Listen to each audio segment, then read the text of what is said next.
अस्सलाम वालेकुम, मैं हूं रेहान तारिक और आप देख रहे हैं दस्तक। किसी भी सियासी जमात को जलसा करने का पूरा हक है। यह हक तहरीक इंसाफ को भी हासिल है, लेकिन आइन और कानून को अपने हाथों में लेने का हक किसी को भी हासिल नहीं।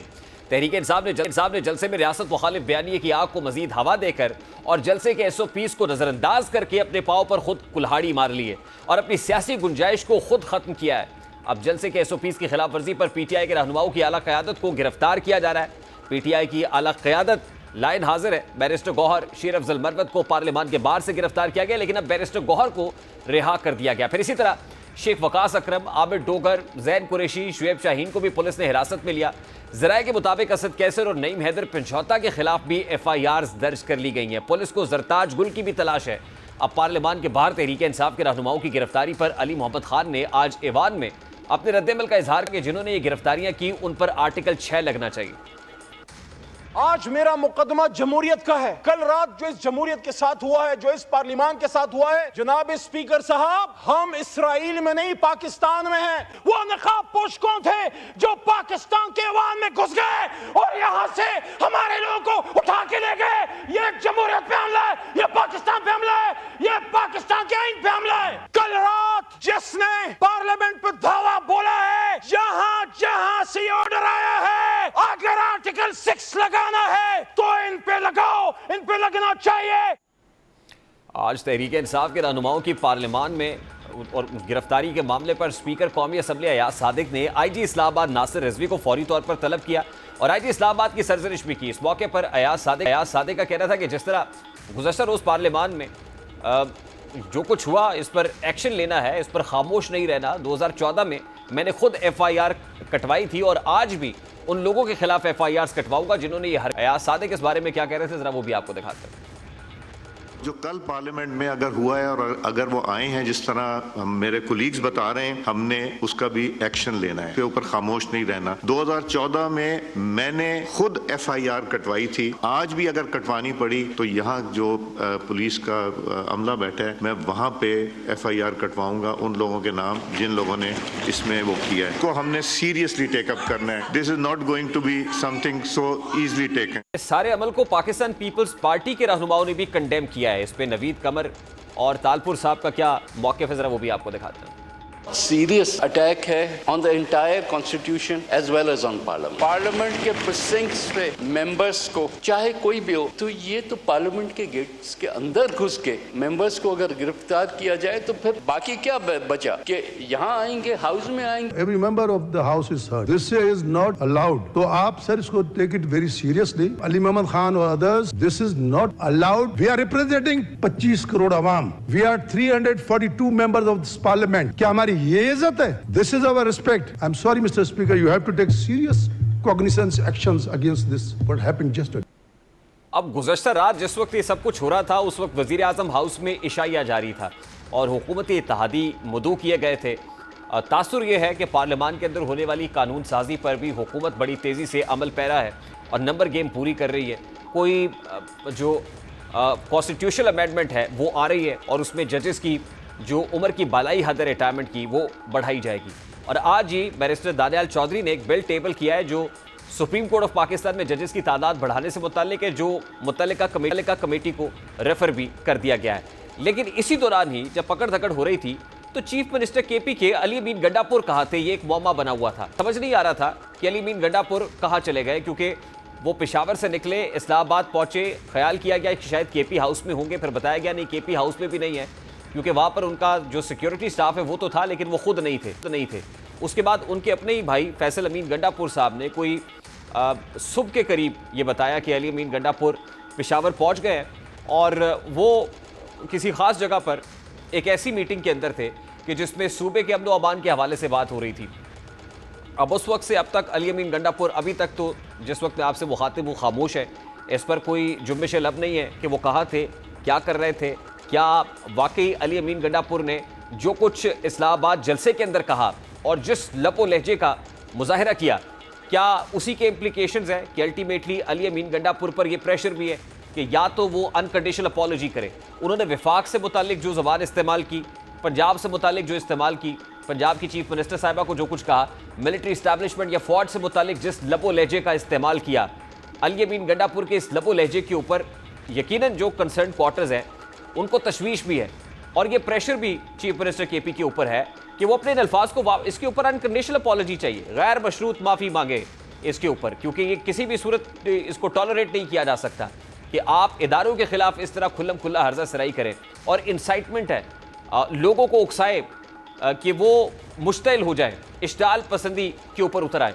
तो अली अमीन गंडापुर साहब के पास क्या दो ऑप्शंस हैं कि आप या तो अनकंडीशनल अपॉलॉजी टेंडर करें या फिर आप इस्तीफा दें।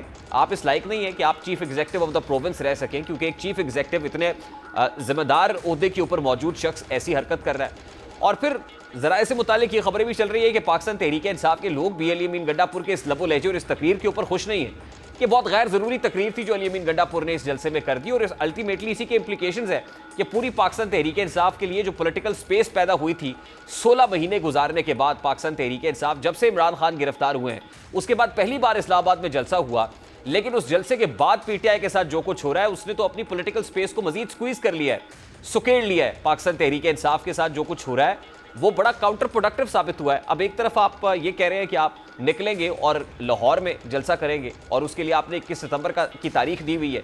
अब 21 सितंबर का जलसा आपको कौन करने देगा इस कंडक्ट के साथ? तो ये भी एक बहुत बड़ा सवालिया निशान है। आज ही केपी असम्बली के अंदर भी इजलास हो रहा है और वहाँ पर भी कुछ करारदादें मंजूर हो रही हैं। आज ही अडियाला जेल में बानी पीटीआई ने सहाफ़ियों से गैर रस्मी गुफ्तगू भी की, अली अमीन गंडापुर की भी है उस पर उन्होंने तशवीश का इजहार भी किया, साथ ही उन्होंने कंसर्न क्वार्टर्स को भी तनकीद का निशाना बनाया। एक पैगाम अपने लोगों को दिया कि अली अमीन गंडापुर ने जो कुछ किया उसके ऊपर अगर आपने माफ़ी मांगी तो फिर आपको पाकिस्तान तहरीक इंसाफ में रहने का हक नहीं है। और दूसरा, कंसर्न क्वार्टर्स को यह पैगाम दिया कि मुज़ाकरात के दरवाजे वो आज के बाद से बंद कर रहे हैं। तो ये एक बहुत बड़ा फेज़ है पाकिस्तान तहरीक इंसाफ की पॉलिटिक्स के अंदर, ये एक बहुत टर्निंग पॉइंट है। एक तरफ तो मुज़ाकरात एंगेजमेंट के दरवाजे बंद किए जा रहे हैं, दूसरी तरफ अनकंडीशनल अपॉलॉजी के लिए तैयार नहीं है। 9 मई पर आपको कहा कि आप अनकंडीशनल अपॉलॉजी करें, माफ़ी मांगे, आपने माफ़ी नहीं मांगी। उसके बाद आप तनकीद इस कदर बढ़ाते गए कि आपने इसका दीर लिहाज ही नहीं किया, पास ही नहीं रखा कि कौन सा इदारा किस जगह पर, उसकी सैंक्टिटी क्या है। आपने मजीद चौथे गेयर में गाड़ी डाल दी। अब आपको फिर कहा जा रहा है कि गैर मशरूत माफ़ी मांगे, आप माफ़ी नहीं मांगेंगे, और अगर माफ़ी नहीं मांगेंगे तो फिर जो कुछ हो रहा है इससे कहीं ज़्यादा होने के इम्कानात भी हैं। एक तरफ तो फॉर्मर DGI जेल फैज़ हमीद का मिलिट्री कोर्ट में ट्रायल जारी है और वो ट्रायल भी ज़राए से खबर आ रही है कि हतमी फेज़ में दाखिल हो गया है, यानी वो जो तहकीकात हो रही थी वो तहकीकात कंक्लूड होने के बाद मिलिट्री कोर्ट के सामने प्रेजेंट होनी है और वहाँ पर फील्ड जनरल कोर्ट मार्शल की कार्रवाई होगी और उसमें कुछ 200 के करीब ऐसे लोग हैं जिनसे तहकीकात भी हो रही हैं और फिर उसके ताने बाने अल्टीमेटली बानी पीटीआई के साथ या पाकिस्तान तहरीक इंसाफ के लोगों के साथ जोड़े जा रहे हैं। तो इसका मतलब यह है कि अभी तो इतनी घुटन बढ़ेगी कि सांस लेना मुहाल होगा। ये जो कुछ किया है पाकिस्तान तहरीक इंसाफ ने, क्या वो समझ रहे हैं कि अपने पाँव पे कुल्हाड़ी मार रही है? और क्या अली अमीन गंडापुर की एक तकरीर ने बना बनाया खेल खराब कर दिया है? इस सारे मामले पर सबसे पहले बात कर लेते हैं शौकत यूसुफजई साहब, पाक साहब के रहनुमा, उन्होंने हमें ज्वाइन किया है। अस्सलाम वालेकुम शौकत यूसुफजई साहब, बहुत बहुत शुक्रिया आपके वक्त के लिए। सबसे पहले तो ये कहिएगा कि अली अमीन गंडापुर चीफ मिनिस्टर केपी के जो कुछ उन्होंने कहा, जाहिर है वो पब्लिक ने देखा सुना और उसके इंप्लीकेशंस आप बर्दाश्त भी फेस भी कर रहे हैं। तो अली अमीन गंडापुर साहब कल कहाँ चले गए थे?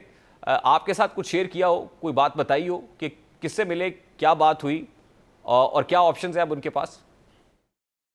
देखिए, पहली बात तो ये है कि जो हुआ वो बहुत ही बुरा हुआ और जो वफाकी हुकूमत ने बगैर सोचे समझे जो एक्शन किया है करेक्ट डाउन के ऊपर, उससे ये नहीं जैसे पाकिस्तान की बदनामी नहीं है बल्कि पाकिस्तान के पार्लियामेंट की बहुत बड़ी बदनामी है। जो पार्लियामेंट के मेंबरान है उसकी तो कम से कम जो वक्त होती है पार्लियामेंट की वो खत्म हो गई और पूरी दुनिया को पता चल गया कि यहाँ जमहूरियत नाम की कोई चीज नहीं है। तो बड़ी अफसोस की बात है। बाकी देखें अली अमीन गंडापुर साहब वो बिल्कुल थे और किसी मीटिंग में थे और वहाँ पे जेंडर थे, वो काम नहीं हो रहा था। उसके जो कुछ बताया गया ये तो बाद में पता चलेगा क्या हुआ क्या नहीं हुआ, लेकिन फिलहाल तो यही है कि वो मीटिंग में थे और मीटिंग के दौरान उन्हें नहीं होता। अच्छा, अली अमीन गंडापुर साहब किसके साथ मीटिंग में थे? क्योंकि अभी तक अली अमीन गंडापुर साहब मीडिया पे नहीं आए, उन्होंने कोई स्टेटमेंट नहीं दिया, वो कहाँ थे, क्या हुआ, किसने क्या कहा? आपके साथ कोई राब्ता हुआ हो तो उन्होंने बताया हो सारी रुदाद के गुज़श्ता रोज वो 7-8 घंटे कहाँ रहे? सुबह के चीफ एग्जीक्यूटिव का इस तरह उसको करना या उसको हिरासत में लेना या किसी तरीके से भी अगर ये 6 घंटे खबर चलती रही, अगर उनको हिरासत में नहीं लिया जाता तो कम से कम खबर तो जारी की जा सकती, तबलीग की जा सकती। लेकिन ये बहुत ही अफसोस की बात है कि सूबे के चीफ एग्जीक्यूटिव के साथ कुछ हुआ। मेरे ख्याल से नहीं, लेकिन अभी आप ये बता रहे हैं कि वो किसी मीटिंग में थे, उनके भाई ने कंफर्म किया कि जी वो ऐसी मीटिंग में थे जिसमें सूबे के अमन अमान के हवाले से बातचीत हो रही थी। अब मुझे कह रहा हूं कि मैंने आपसे अर्ज किया कि हमें जो मालूम है वो मीटिंग में थे, लेकिन अगर उनको हिरासत में, मैं ये कह रहा हूँ, अगर उनको हिरासत में लिया गया हो और बात सही सामने नहीं आ रही हो तो ये बहुत अफसोसनाक होगा। नहीं, लेकिन ये बात तो अब चीफ मिनिस्टर केपी के अली अमीन गंडापुर खुद ही कंफर्म करेंगे ना। वो अभी तक उन्होंने कोई कॉन्फर्मेशन नहीं दी, आपके साथ भी शेयर नहीं किया, पाकिस्तान तहरीक इंसाफ के लोगों के साथ कि वो कहाँ थे, क्या हुआ। नहीं, वो हो जाएगा इंशाल्लाह, वो शेयर हो जाएगा। लेकिन फिलहाल मैं ये कहता हूँ कि जो मुल्क मुश्किल में है ना, उस मुश्किल से मुल्क को निकालने की जरूरत है। ये जो खेल खेला जा रहा है, जो इन्होंने किया, जो क्रैक डाउन किया, उससे तो ये खुद फंस गए हैं। यानी जो नून लीग और पीपल्स पार्टी की जो हिकमत अमली है कि इनको जेलों में डाल देंगे और पीछे से सारे तरामीम हम कर लेंगे जो उनकी मर्जी के, लेकिन उससे जो है ना मुल्क में आदम इस्तेकाम पैदा होगा। लेकिन शौकत यूसुफ ज़ई साहब, अली अमीन गंडापुर साहब ने जो लबो लहजा जो जबान इस्तेमाल की, उस पे पाकिस्तान तहरीक इंसाफ नादिम है। मैं अली अमीन गंडापुर का तो पता चलेगा ना जब वो मंजर आम पर आएंगे, लेकिन क्या पीटीआई शर्मिंदगी महसूस कर रही है इस लबो लहजे पर? नहीं, शर्मिंदगी तो आप लोगों को महसूस करना चाहिए ना, शर्मिंदगी तो आप लोगों को महसूस करना चाहिए कि इतना बड़ा जलसा था। नहीं, हम लोगों को इसलिए महसूस करना चाहिए कि आपने वहां से खड़े होकर सहाफियों के लिए जो जबान इस्तेमाल की, या आपने सहाफियों के कंधे पे रख के जो कुछ कहा और जिस तरह का लबो लहजा आपका सबके मुतालिक रहा। सर, एक चीफ एग्जीक्यूटिव है सूबे का। अब शौकत यूसुफ ज़ई साहब, आपने एक बात कर दी, मेरा सवाल ले लेना सर।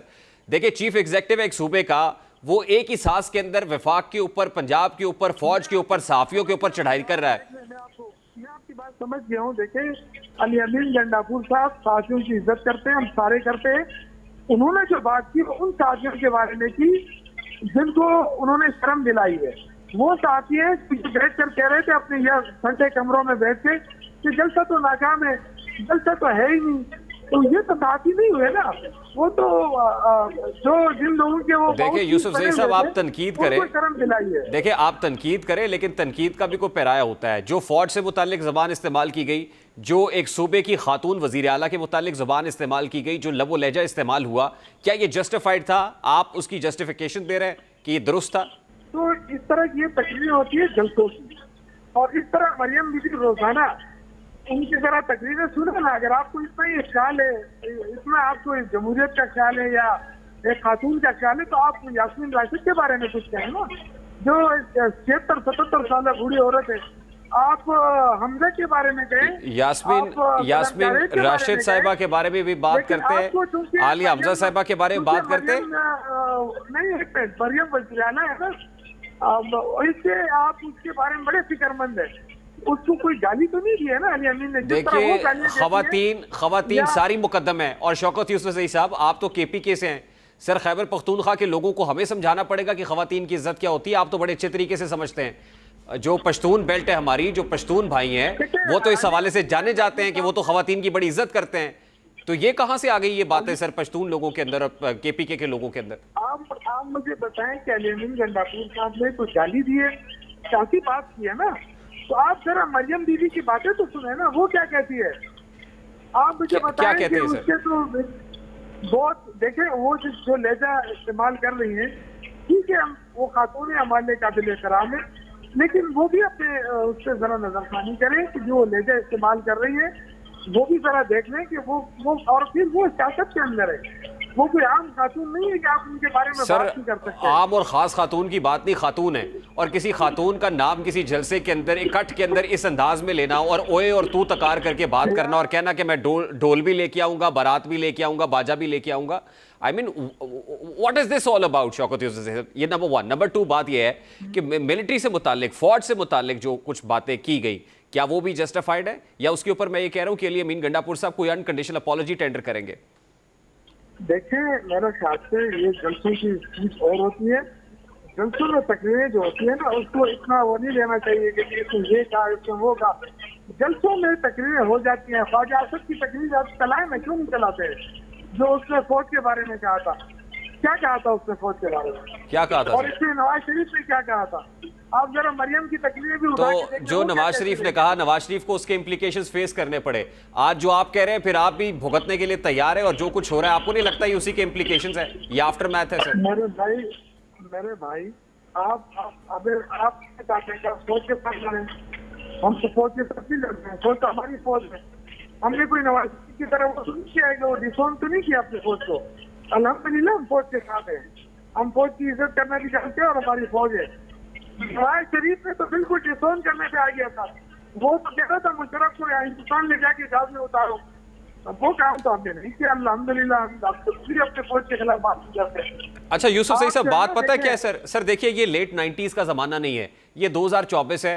ग्राउंड रियलिटीज़ तब्दील हो गई है, डायनामिक्स बहुत मुख्तलिफ है। पाकिस्तान तहरीक इंसाफ की जो मिलिट्री इस्टेब्लिशमेंट के साथ मामला आते हैं, एक तरफ तो आप ये कह रहे थे ना, इंगेज करें, अपना कोई नुमाइंदा मुकर्रर करें, मामला ठीक हो जाए, लेकिन अब तो आज तो बानी पीटीआई भी कह रहे हैं कोई मुज़ाकरात नहीं होंगे।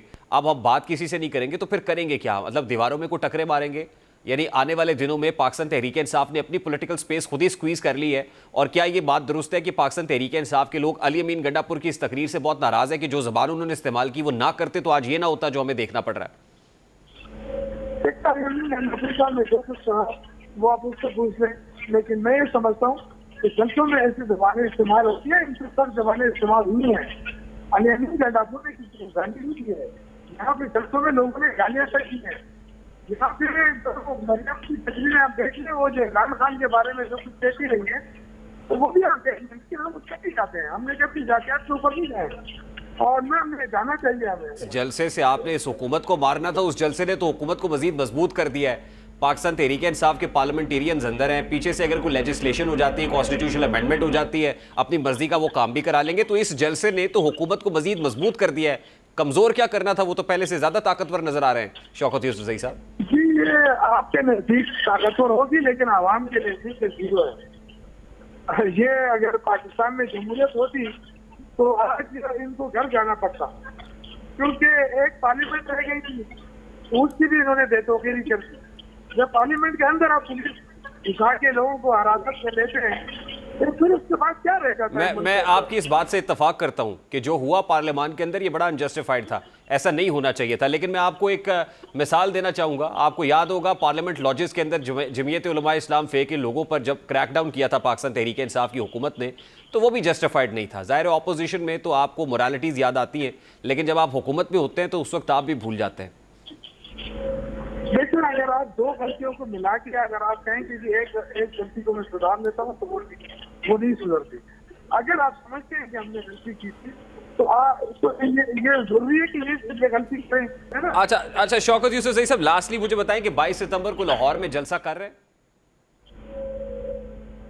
हमारा पाकिस्तान है, पंजाब हमारा सूबा है, और पंजाब के लोग इमरान खान के साथ खड़े हैं, तो क्यों नहीं करेंगे? आप ये देखें कि जलसे के बाद जो पार्टी वज़रा ने कहा कि आप कर दिखाएं, तो क्या ये पाकिस्तान पे हम बंद करना चाहते हैं? इस बैड एक्सपीरियंस के बाद लाहौर का जलसा होगा सर? तल्ख एक्सपीरियंस रहा है इस्लामाबाद का। ठीक, चलो बहुत बहुत शुक्रिया।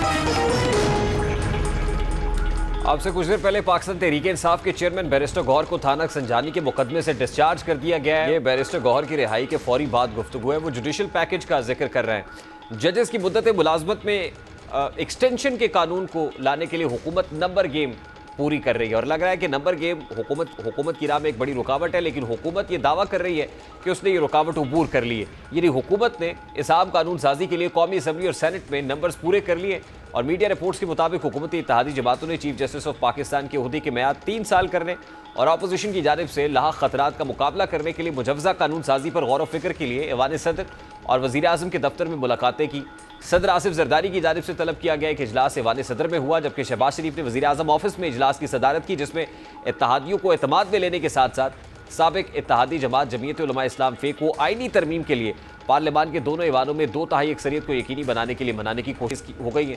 चीफ जस्टिस ऑफ पाकिस्तान की मुद्दत को 3 साल तक करने के लिए मुजव्वज़ा कानून साजी के लिए हुकूमत को कौमी असम्बली में 224 वोट दरकार हैं। जबकि हुक्मरान इत्तेहाद के पास 12 वोट कम है। अगर JUIFA की क़यादत में मौलाना फजलुर रहमान मुजव्वज़ा कानून साजी की हिमायत करे तो फिर हुकूमत को मजीद 4 से 5 वोट दरकार होंगे। ताहम इसे सेनेट में JUIFA की हिमायत से ही 2/3 अक्सरियत हासिल हो सकती है। और पीपल्स पार्टी के रहनुमा कादिर मंदूखेल ने कल हमारे प्रोग्राम का इजहार किया था कि हुकूमत आराम से नंबर्स पूरे कर ले। पूरे है नंबर गेम। देखिए, मैं आपको कैलकुलेशन सामने रख रहा हूँ कि 224 चाहिए तादाद हमें कौमी असम्बली में, 213 पहले से मौजूद है। कड़ी उम्मीद है कि मौलाना साहब जो है ना वो भी आ जाएंगे, तो ये 21 हो जाएंगे, तो आगे 3 रहेंगे।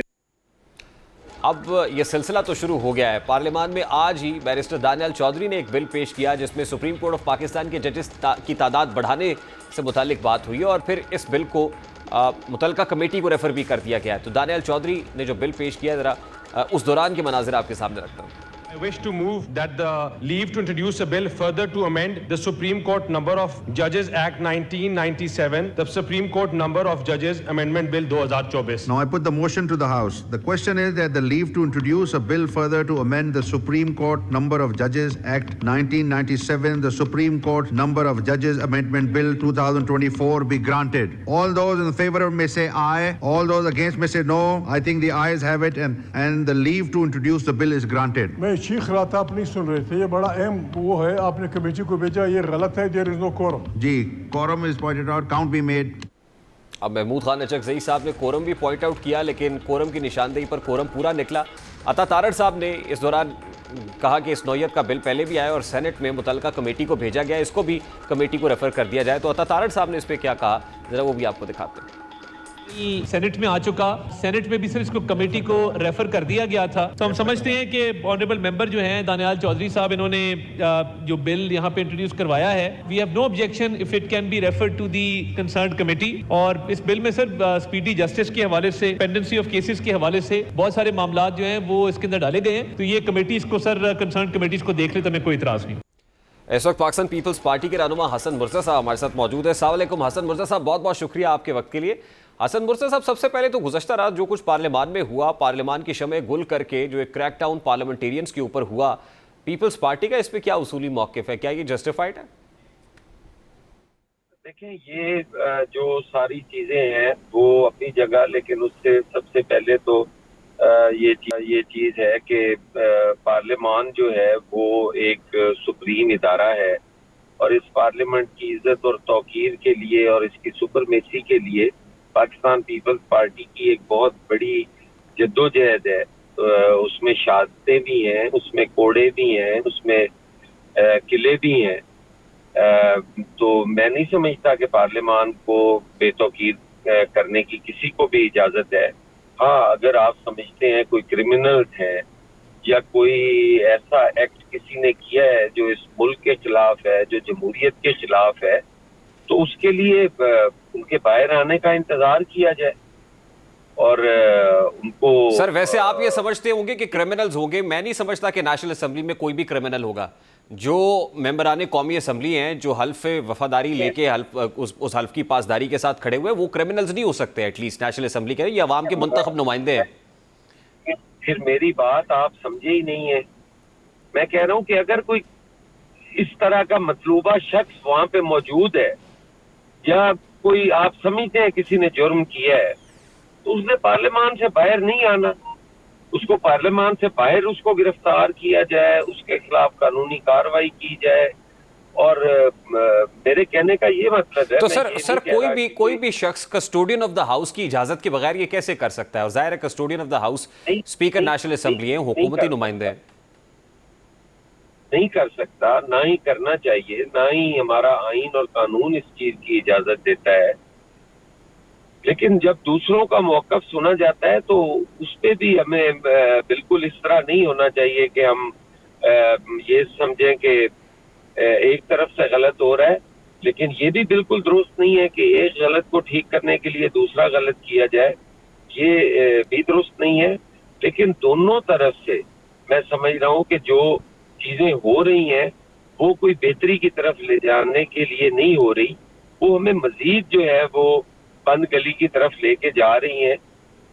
आइन की पासदारी, पार्लियामान की सुपरमेसी, ये सारी चीजों को हम यकीनी बनाएंगे तो तभी इस मुल्क के अंदर जो है वो स्टेबिलिटी भी आएगी, अमन भी होगा। बिल्कुल, आइडियली तो ऐसे ही होना चाहिए सर। और जो कुछ हो रहा है यकीनन ये कल को सुनहरे हरूफ में तो नहीं लिखा जाएगा, तारीख रकम हो रही है और तारीख बेहतर तौर पे फैसला करेगी कि ये जस्टिफाइड था या अनजस्टिफाइड था। सर दूसरी बात यह है कि एक तासुर यह है कि एक तरफ पार्लियामेंटेरियंस पे क्रैकडाउन हो रहा है, पकड़ दकड़ हो रही है, और दूसरी तरफ उसी नेशनल असेंबली के अंदर कुछ मुतनाज़ा कानून साजी है जो करना मकसूद है, और हुकूमत जो है वो नंबर गेम कर रही है। तो जिस वक्त ये हो रहा था उस वक्त वज़ीर आज़म हाउस में इशाइया जारी था, तो क्या हुकूमत वाकई कोई आईनी तरमीमी बिल पार्लियामान से मंजूर कराने का इरादा रखती? देखिए, बहुत ही कम मौके आते हैं जब लेजिस्लेशन जो है वो मुतफ़िका तौर पे हो रही होती है। मुतनाज़ा तो वो होती ही है, एक जमात ने या अपोजिशन ने तो उसको अपोज करना ही होता है कि ये हमें नहीं, वो मुतनाज़ा तो हो गई। अब लेजिस्लेशन जो है उसके लिए जो कानून है कि उसमें अक्सरियत जो है उसके साथ लेजिस्लेशन हो सकती है। अगर किसी भी जमात के पास अक्सरियत है तो उसे पूरा हक है कि वो मतलूबा अक्सरियत को रख कर सामने और वो लेजिस्लेशन कर सकती है। यहाँ तक कि आइन में तरमीम भी की जा सकती है अगर आपके पास सर यहाँ तक कि आइन बनाया भी जा सकता है। मतलब हर कानून तो मुतनाज़ा नहीं होता ना सर। जैसे 1973 का कॉन्स्टिट्यूशन है, ये कंसेंसस डॉक्यूमेंट है और पीपल्स पार्टी के सर पे सिर है, जुल्फ़िकार अली भुट्टो साहब को जाता है। 18th अमेंडमेंट आसिफ जरदारी साहब के दौर में हुई, एक कंसेंसस के साथ हुआ। ऑपोजिशन की से होती है सर मौजूदगी पार्लियामान के अंदर, वो एक सिंबॉलिक इंपॉर्टेंस रखती है। ये तो नहीं कि आप ऑपोजिशन को बिल्कुल ही माइनस करके तो कोई भी किसी भी किस्म की कानून साजी करा रहे और कोई भी किसी किस्म का कानून भी बुलडोज कर ले। लेकिन ये तो सिर्फ पाकिस्तान पीपल्स पार्टी की तारीख है कि उन्होंने कोशिश की कि चीजें जो है वो मुत्तफिका हो। अगर आइन 73 का मुत्तफिका था तो वो आज तक उस आइन की पासदारी की बाज़गश्त जो है वो सुनाई देती है कि वो मुत्तफिका आइन था और 73 के आइन के मुताबिक हर आदमी मुतालबा करता है कि वो सारा कुछ चलाया जाए। तो इसी तरह 18th अमेंडमेंट भी पीपल्स पार्टी की वो काविश थी कि मुत्तफिका तौर पे वो जी मैं वही तो कह रहा हूँ सर मैं एग्री कर रहा हूँ, मैं यही तो कह रहा हूँ आपको। कई चीजें ऐसी थी जी जो उस वक्त की हमारे इत्तेहादी अगर मान लेते तो आज ये चीजें ना हो रही होती, लेकिन उस वक्त उन्होंने वो चीजें ना मानी। पाकिस्तान पीपल्स पार्टी ने कहा कि हम जिस हद तक कर सकते हैं हम वो कम अज कम मुत्तफिका करें, और वो पाकिस्तान पीपल्स पार्टी ने मुत्तफिका की। आज भी अगर कोई ऐसी लेजिस्लेशन है तो उस पर हुकूमत को इनिशिएटिव लेना चाहिए, अपोजिशन को एतमाद में ले, जो कि मुझे नजर नहीं आती कम अज कम। मैं नहीं समझता, मैं हमेशा अफाम तफहीम की बात करता हूँ। मैं हमेशा जो है वो कहता हूँ कि मिल के चलना चाहिए। अपोजिशन और ट्रेयरी अगर मिल के चलेंगे तो मुल्क और कौम की बेहतरी होगी। बट प्रैक्टिकली ऐसा नहीं, ऐसा नहीं नजर आ रहा सर, ऐसा हो भी नहीं रहा है। देखिए एक बिल तो आया सर, एक बिल आया सुप्रीम कोर्ट ऑफ पाकिस्तान में जजेस की तादाद बढ़ाने से मुताल्लिक, और आज वो कमेटी को रेफर भी हो गया है। अब क्या वो बिल आ रहा है जिसमें जजेस की रिटायरमेंट की जो उम्र है वो बढ़ाने का जो बिल है वो टेबल ईवान में किया जाएगा? इस हवाले से आपके पास क्या खबर है? देखिए, ये मेरे इल्म में तो नहीं है, ये पार्लियामान की बात है, मैं उस पार्लियामान का हिस्सा नहीं हूँ। लेकिन अगर उनके पास मतलूबा तादाद या अक्सरियत है तो उनका हक है, वो अगर लाना चाहें तो वो बिल्कुल ला सकते हैं। लेकिन इन चीज़ों का फ़ायदा उसी वक्त होता है जब ये कंसेंसस के साथ हो। देखिए, ये सारा कुछ नंबर गेम पे डिपेंडेंट है, लेकिन आपको पता तो होगा आसिफ जरदारी साहब की मौलाना फजलुर रहमान साहब से जो मुलाकात हुई जिसमें बंदूक का तोहफा भी और फिर कुछ मुलाकातें और भी हैं, तो जाहिर है ये तो आपको पता होगा कि मौलाना जो है वो पीपल्स पार्टी का साथ देने या हुकूमत का साथ देने की हामी उन्होंने भर ली है। फाइनली गवर्नमेंट एंड मौलाना और ऑन द सेम पेज और नॉट? मौलाना साहब का बड़ा दरीना और पुराना ताल्लुक है आसिफ अली जरदारी साहब के साथ, काफ़ी काम भी उन्होंने इकट्ठा किया है। तो यकीनन आसिफ अली जरदारी साहब जो है वो सियासतदानों से भी मिलते रहते हैं, इस किस्म की गुफ्तगू भी हुई होगी और मेरा ख्याल है। बहुत बहुत शुक्रिया। दोस्त ममालिक से 12 अरब डॉलर के कर्ज की तोसी IMF की अव्वलीन शराइत में शामिल है, लेकिन अब IMF से कर्ज की वसूली में दूसरी बड़ी रुकावट पंजाब में मनसूबाबंदी के बगैर बिजली पर सब्सिडी देना भी बन गई है। अब जहाँ हुकूमत कर्ज मंजूरी के हवाले से कोशिशें तेज़ कर रही है, तो वहीं अहम वक्त पर IMF ने जो अपने माहिर हैं उनको चेंज कर दिया है। जो माहिर बेंसी है उनको इस वक्त पाकिस्तान में नया कंट्री हेड मुकर्रर कर दिया है और IMF के इस इकदाम को मशकूक नज़रों से देखा जा रहा है।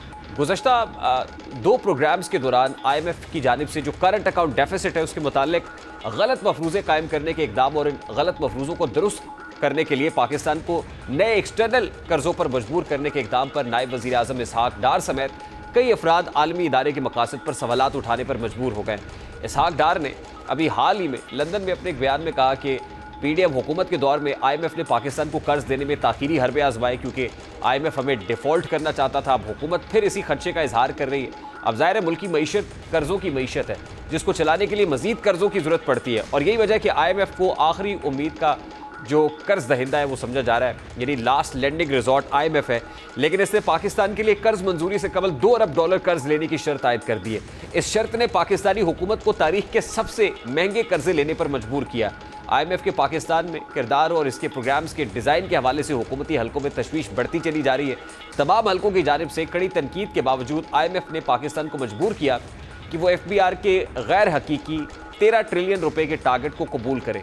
FBR पहले ही 2 माह में 98 अरब रुपए के शॉर्टफॉल में चल रहा है और अब हुकूमती अहदेदारों के मुताबिक हाले से जो नए आने वाले एक्सपर्ट है माहिर पेबेंसी उनकी तैनाती की गई है और जो इससे पहले जो एक्सपर्ट्स कह रहे हैं वो ये कहते हैं कि इस मुद्दत के ख़ात्मे के बाद जो है उनकी जो नई एक्सपर्ट है उनकी तैनाती हुई है। तो इस हवाले से जो तशवीश है वो पाई जाती है कि IMF के तर्जुमान ने तबसरा करने से इस पर इनकार किया और IMF के पाकिस्तान में गुज़श्ता 2 कंट्री हेड्स का ताल्लुक स्पेन से था और वो स्पेन में वजारत ख़जाना में खिदमात अंजाम दे चुके हैं। जो मिस्टर पेरेंसी है उनको बड़ा चैलेंज दरपेश होगा कि वो ये बड़े चैलेंजेस में से ये कि वो बहुत ज़्यादा ख्वाहिश करता $7 अरब एक्सटेंडेड फंड फैसिलिटी प्रोग्राम की सहूलत से नाफिज करें क्योंकि इसे एग्जेक्टिव बोर्ड की जानिब से मंजूरी से कबली खतरात का सामना है। क्योंकि अभी तो ज़ाहिर स्टाफ लेवल एग्रीमेंट हुआ था, अब एग्जेक्टिव बोर्ड से मंजूरी होगी तो $7 अरब अप्रूव होंगे, लेकिन अब IMF की जो स्ट्रेटेजिक शिफ्ट नज़र आ रहा है कि टीम को चेंज किया है उससे खतरात मज़ीद बढ़ गए हैं। माशरे में अदम बर्दाश्त का कल्चर बढ़ता चला जा रहा है। आए रोज़ TV प्रोग्राम्स में सियासी हरीफ एक दूसरे पर हाथ चलाते हुए दिखाई देते हैं।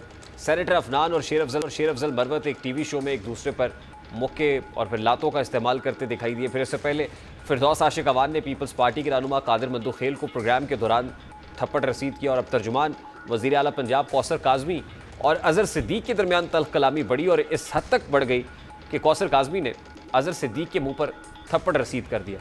कौसर काज़मी ने अज़हर सिद्दीक़ को थप्पड़ मारने के बाद कहा कि अज़हर सिद्दीक़ ने तज़हीक आमेज़ बात की, जैसा मुँह वैसी चपेट। डिबेट का कल्चर है और डिबेट के अंदर ज़ाहिर है एक सर्टन पैरामीटर्स होते हैं। ऐसा नहीं है कि आप गुफ्तगू के दौरान बजाय इसके कि मुकालमा करें आप डायलॉग करें बल्कि डेडलॉक जन्म दे दें। आप दलील की बजाय गाली से काम ले, गालम गलोच का कल्चर हो जाए।